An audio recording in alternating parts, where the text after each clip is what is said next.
So let's look in the mailbox today and let's see what we've got as, for some interesting ideas.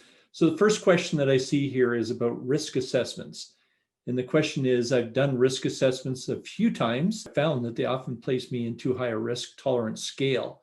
What's the best way to get a more accurate risk assessment? So number one, assessing risk isn't really very easy. Risk assessments are usually just a good starting point, and they do a very good job of getting the process started. But here are a few thoughts. Number one, most risk assessments try to provide you with an overall assessment, and that's not the best way. Let me go into more detail. A good place to start is breaking your investments into several categories. Let's call them buckets. For example, you may have three buckets: a short-term bucket, where that's money that you'll need within 1 to 3 years, medium-term bucket, 3 to 5 years, and a longer-term bucket that would be longer than 5 years. Your risk tolerance will be much lower for the shorter-term buckets and higher for the longer-term buckets. So let's say you want to buy a recreational property in the next year and you've saved a sum of money. I spoke with a fireman a few years ago and he told me nothing good happens after midnight. Now that's from his experience. Well, from our experience, we think it's the same with taking risks on short-term money. If you'd invested in stocks in January of this year, but you needed the money in March, your stress level would have been really high when your stocks had dropped over that period.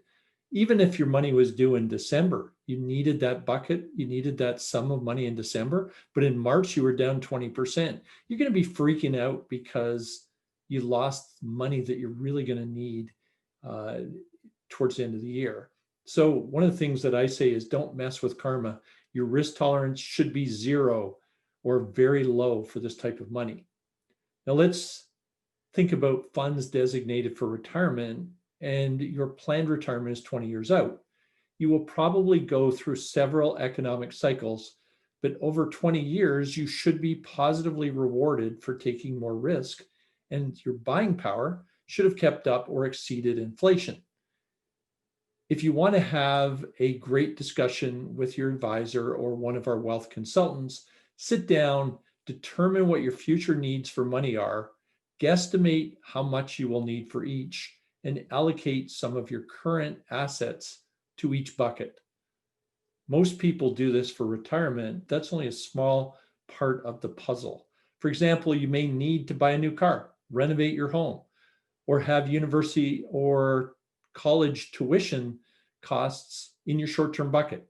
You may have plans for your children where you want to help them buy a house, or you want to purchase, go on a dream vacation. That might be in your medium-term bucket, and saving for retirement may be in your long-term bucket.